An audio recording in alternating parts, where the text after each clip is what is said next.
Hello everyone, and I know normally all of you are used to seeing if there's a Formula One video going around, you will 9 times out of 10 or 10 times out of 10 really, until before today, you would see my face in it. But we have Gargi as well, who's also a massive, massive fan of the sport. We had a wonderful race today, although I think wonderful would be a no, I don't think that's the right word. I think Chaotic it was race. a It was chaotic race. very chaotic. I mean, it was pretty chaotic because you had multiple stoppages, red flags. It reminds me of that race last year, or was it 2020, Uh, when everyone kept crashing one after the I other, think that and there was were Saudi 2021. multiple restarts. Yes, there were multiple Yes, restarts. You had red flags, then you had yes. standing starts, you had rolling starts, you had everything. Today, there were only standing starts, and it was, well, the race result was never really in doubt, was it? We knew it was going to be Verstappen. Yes, He did. of course. I mean, Red Bull is coming in with such a Wonderful good car. car this time. I mean, have you ever heard in the past few years Lewis Hamilton say, I've never we've seen a car gotten, that fast. yeah, also, he said like a few races ago that we've really gotten close to the Red Bull. That's a great thing. Yeah, Have you correct. heard If you, anyone from Mercedes say that? it's not been the case since 2000, let's say 13, which was the I year know. when Sebastian Vettel won his last title, that the Red Bulls had become such a benchmark. But that's really how it's been this year. But again, before we get into everything, I have to ask you, which team or slash driver do you support? Because everyone here knows my Mercedes allegiances. I very shamelessly would wear a t-shirt and come. So when I want to do Oh my that today, God. I couldn't find the t-shirt. So I need to know from you now. Okay, so we've had this conversation before, and I've always said, I still he, want to know. you're forcing me at this point. Yes, come on, tell So, us. as a team, as a vibe, I would say McLaren. So I think they're designing their cars also on a vibe. Yes. Yeah. Also, I think Red Bull's obviously got a good car. I think Aston Martin is doing really well. I've always had a soft spot for that team because they used to be the Yes. former force in there. Yeah. They were owned by, of course, Vijay Mallya, and then we know what happened thereafter. So I'll go into that. But okay, so you basically picked three teams, but I still don't have an answer. Who would you have to pick as your favorite driver, if any? I don't have a favorite driver. That's the thing. I How do like you not have everyone. a favorite driver? When you're watching a Uh, sport, since you have no critical thinking, I've been watching it since I was a little kid. I don't have any favorites. Okay. Because for me, what drew me in was an individual. So Hmm. Michael Schumacher was that person, Yeah. charismatic driver, fast as possible, and more often than not, he'd be that person who just was very, let's say, how do I put this? He was someone who captivated you. Very captivating presence. Very captivating presence on track, off track, very charismatic, quiet man. But he was also never someone, not a controversial character. Yeah. Very much a family man. Of course, I mean, controversial off the track. Yeah. On track, enough controversies to fill a big book or two. Because I've read two of those in that. Do you think anyone could, you know, uh, repeat that kind of charisma that Schumacher had? Do you think Lewis did that? Lewis did that to an extent, and I think Lewis was different because I think he was a groundbreaker in many ways. I also F1's first, believe, African origin driver, these kind of things. Anyway, you were saying.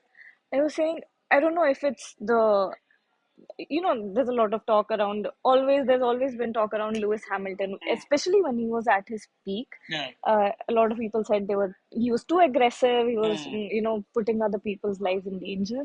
Yeah, actually, the Verstappen comparisons are funny in many ways, and I find it amusing because, again, I think we both followed Hamilton's career since the time he was little Yeah. and the time that he came broke into F1.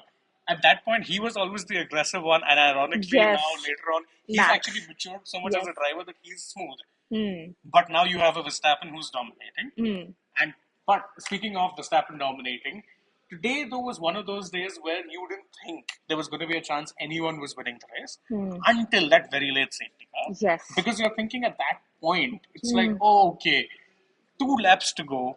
There's not going to be any DRS. Drivers, it's been red flags, so drivers are going to come out on soft tires, which they Yeah. don't need to worry about, preserving. And that changed a lot of strategies. That restart changed a lot. Yeah, it basically gave everyone a fresh start. Yeah. Because you're like, okay, you go in, it's red flag, you change the tires, you've got fresh softs on 2 laps, you don't need to worry about tire conservation. Do you None of think that. instead of a restart, the FIA could have gone with a flying start or something? Yeah, they could have, but normally I think what happens with these kind of let's say these restarts, more often than not, they tend to prefer going for the standing start because they'll give them one lap to warm up. Also, there was a lot of debris on the track, I Yes, believe. yes, and not just that. Here, the tire temperatures were also key because it was taking a little time to get Yeah. in or up to speed. So I think that's why they wanted to give them that one lap kind of wiggle, get the tires into play. Now, the real question that we've asked in this, video's title is that was there actually a chance that anyone other than Max could have won after that? Because I'll start with you. So you let me know, was there a chance, or are we just spitballing? I think maybe Carlos had a chance because, it was turn one, it happens. I don't think he should have been given that penalty at It was all. a bit harsh. I mean, he had to start from the pits. Yeah. Bottas had to start from the pit. So I think that he had enough on his mind today, and then the penalty came in. I think it was a bit unfair. I think that was summed up by his reaction. Did you hear his reaction on Yeah. TV? He was heartbroken. He said, "No, this can't be happening. Yeah. No, this And can't be especially it." after the season he's had for the past 2 years. Come Yeah, I on. think he's been a driver on the ascendancy, Yeah. obviously driving for a very top team now. And unfortunate for him, really. But for me, I think, I don't think Hamilton could have won the race from here. And I'm saying, again, everyone He knows. was starting P6, No, 3. Hamilton was starting P3, but P3. I'm talking about the restart. Huh. At the point of the restart, Yes. lap 56, he had a slight chance if he could have gotten a better start. Why? Because he was on the inside line. If he had gotten a very good start, he could have gotten past Verstappen, and Verstappen, to his credit, did actually block him off Yeah. very nicely there. But the real fight for me, which I really wanted to see, is Hamilton Alonso. Yes. That's always a special. Yes, because those guys, despite the fact that obviously I think, over the years, they've had, their careers have gone on diverging paths. And I do think that, there's still a little bit of tension there, but they've grown a little closer or they've become a little more amicable towards each other. Yes. But if we're talking about the start of that rivalry, it happened in Australia. 2007, Fernando Alonso, two-time world champion, signed for McLaren, gets shown up by his rookie team. Yeah. Right? That was the genesis of it. Also, I believe this season is such a redemption story for Alonso because, It is. being not one of the best, but also he was a very respected I driver think- on the grid, Yes. and then getting swapped out by the rookies, and it was a harsh time for Alonso. And I think he's coming really hard this season. Yeah, I think he's been helped. Obviously, I think what was the major problem with Alonso, and I firmly believe this, that he's had very bad luck when it comes to picking cars post his second world title. Yeah, the McLaren of 2007, absolute rocket, but then the teammate falling out Yeah. happened, denied him a title. Thereafter, though, he's had some really bad luck when it comes to picking teams. He went to Ferrari after his second stint at Renault at a time when they were just starting to climb down. And mind you, I still maintain that the kind of drives he had for them in 2012, when he only lost it in Sao Paulo, the Yeah. title, were otherworldly because that Ferrari was a dog to drive. It wasn't the best of cars, and Yeah. he took them that close. After that, then he joined McLaren, and he was with them for the disastrous McLaren Honda years, where he on public called the engine a GP2 engine. Yeah. Why? Because it really was a bad engine. So he has actually not been able to pick teams. I think his ability has always been there. And what's really amazing is that at 40 plus years, his reflexes don't appear to have slowed one bit. Yeah. He's still operating at a very elite level. But I think that his career downfall also has a lot to do with the management. Yes. Because you see, we were seeing a trend when Bottas Hamilton. There's a number one driver, there's a number two driver. knew. Yeah, You you knew. The same is happening with George Russell now. We saw that happening in McLaren.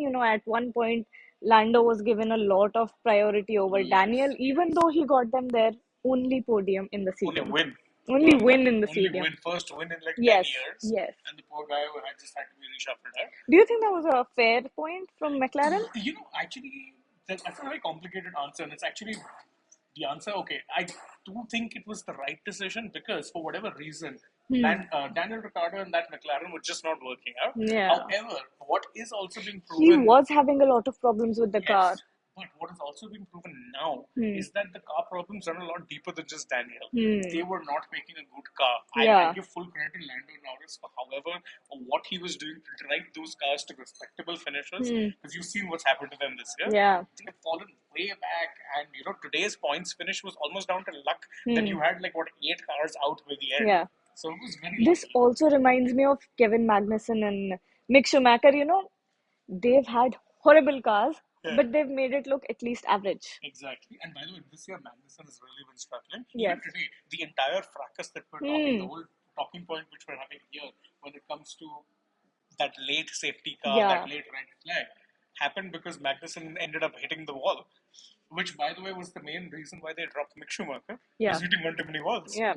And that too in street circuits. Last year he crashed in Saudi, he Yes. crashed in Monaco, Yes. big crashes. I remember there being a lot of debate around the Haas being a really dangerous car. Yes, I mean, there's remember. not enough, stability or something. I don't know. Yeah, I'm the not a stability was technician, bad. but Yeah, I remember. but it's not a good car. It keeps spinning out. So I don't know how much of this crashes Mick contributed in, because once you have a bad car, Yeah, what there's only so much you can can you do do? with a bad Yeah, car, right? exactly. I mean, like that way, see, there's certain drivers on the grid right now. Even today, by the way, one driver who looked set for a points finish that that car had no right doing. Alex Albon in the Williams. Absolutely. I felt so bad when he ended up Yes. spinning out. And it's been happening for so long. Yes. Alex Albon has been crashing right when he's about to get those points. Yeah, I think in 2020, I think he Yeah. had 2 incidents with Yeah, Lewis. Lewis, yes. I remember Lewis being enraged that he's the aggressive driver and he's, a dangerous driver that puts other drivers' lives in danger. But that was for Verstappen. That was not for Albon. No, even for Albon, there was a lot of debate around him. Yeah. That's because twice they ended up crashing. And then, 2 podiums he ended up losing out on because of that poor guy. And Albon's a nice driver, but again, he's been overperforming with that Williams because that car also had no right being in Q3 in qualifying. Yes. Took it there, and then he ends up crashing out. Williams is also not a great car. No, they're not. They will need at I least 5 remember years. after the Grosjean crash, after he went out of F1, he talked about how dangerous it actually was to drive that car. Yeah. And that was something that Grosjean crashed. I know. Do you know the burnt car is kept in a museum for display? Madrid. Yes, I remember I'm across dying that. to go. I would love to see that. Yeah. I It's a remember watching that miracle he crash. made it out of that Yeah, alive. when I saw that ball of fire go, I'm like, oh no, he's dead. And the interesting thing is I was watching it and I was, making a Snapchat and I caught it. I still have that video. Oh my god. And I'm just cursing and cursing in the video. It was a Yeah, it was very bad. it was a horrific moment. I know. Quick talk about today's race. Yes. And obviously there's been a lot going on. Plenty of positives you can say for, Mercedes had a mixed day because you had one driver finish second. The other, well, he had In a the DNF. pits. Yeah. But beyond that, the car looked good. And the Aston looked good. Obviously, Red Bull miles ahead of everyone else. What about Checo? How are you feeling about him? Man, okay, thank you for bringing me to Checo because with Checo, let's put it this way: if what happened to Checo had happened to Verstappen in qualifying, and Verstappen had to be qualifying in 20th, he would have still finished at least second. Checo, though, I think he really struggled to get past the midfield after a point. One of Sergio's biggest issues at times can be consistent overtaking, which was a similar problem that used to happen with Bottas in Mercedes. But there's such a difference in overtaking when you're starting at the front of the grid and when you're in the mid or in the back. The fastest car on the grid, you can do it. Again, I'm sorry to bring this up. Remember Silverstone?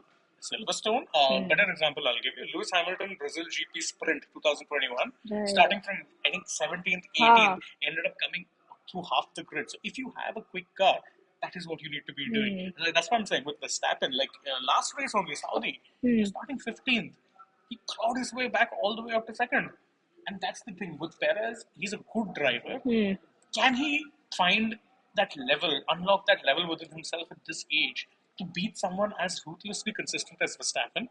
I've only seen it happen once in recent memory. Verstappen, of course, to Hamilton in 21, but of course that was very controversial. The other one, Rosberg versus Hamilton 2016. Rosberg had to take very deep. Yes. But he did it. But that's what you need to be doing against a driver that great. And Verstappen, much as he might divide opinions, Verstappen is not backing down for anyone. He is not going to. No. He's not going to. So Perez really has to unlock that. Today, unfortunately, I think stepped down. I think they also did a few changes in the car as well. Yeah, I think this right before the race. Yes, but this year's car, I think, is a little more suited to Perez in the sense that I know last year early on he was getting good results. Then they started favoring a certain development route which Verstappen found easier to adjust to. Yes. This time, though, the car is a little balanced, Yes. and I think that's suiting Perez. But he'll need better results, and he'll need to not be crashing out in qualifying.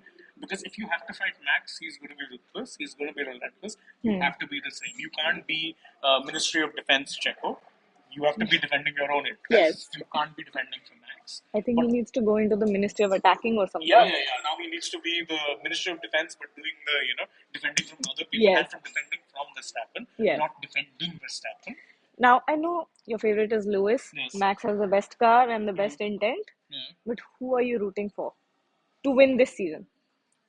I would like to see just for I think a nice Alonso? redemption. Yes, I Yes, actually me would too. like to see that because I think Alonso winning would be a very romantic thing. And I think it would also be. I think he'd be one of the oldest drivers to have won a Yes. title. But I think Aston's will need to find a little bit more. Because again, one thing by the way, the Aston Martin's doing up, which no one's talking enough, is it's really showing up how bad Mercedes development route is. Because Aston Martin are a Mercedes customer, they're Yes, using a exactly what I was Mercedes engine, talking about. and they're actually going and actually being able What to about find that front. brake thing they were using in 2020, 21 as well? Yeah. That was for forbidden components, Yes, and at that point it wasn't a forbidden component, but then the regulations yes. changed. So what I happens? think it was Red Bull who, Yeah, who launched that who launched that. protest against? Yes, Yes, yes, because they had basically copied the 2019 yes, Mercedes, the pink Mercedes, yes. as it was called back then. So yeah, I'd like to see Alonso. And Hmm. I think we're both in agreement on that Hmm. because we're not always in agreement on everything. Yeah. But this, I think, yeah, I would love to see Alonso maybe challenge Verstappen because After Alonso, I'd love to see Checo get on that, I would with like to the see, I would championship. want to see Leclerc because last year, poor guy, Uh, I really felt for him. You know why? Because he he had, was driving at an elite level. I know, and he had such bad luck with the car. So many reliability issues. Mm. So I would like to see even Leclerc maybe, but I don't think Ferrari has the car this year. No, Really. no, absolutely I not. mean, it says a lot that the commentators today described Ferrari's weekend as pointless. And I'm like, yeah, it Mm. was pointless in more ways than one. Not only did they Mm. not get points, but they're no closer to actually figuring out Mm. where it is that they need to get better. Can we take some out? Do we have some comments? None whatsoever. There we go. So I think we can actually call it a day on this Yes, one, though, because we've been with you guys for a while. We hope you enjoyed hearing both of us chat, and there'll absolutely. be more such sessions in the future. And if you did enjoy it, you can let us know by liking this video, sharing it with your friends, or don't forget to subscribe if you haven't already. Tap the bell icon and leave us a comment. Also, follow us across social media: Instagram, Twitter, Facebook. That's where we are. And of course, don't forget to download the Sportsbet app and stay tuned to us, Gargi Rock here, Shane Nice, and we'll be bringing you all of the wonderful news, debates, whatever you want from the world of Formula One. So thank you guys for joining us. Bye for now. Bye. Thank you.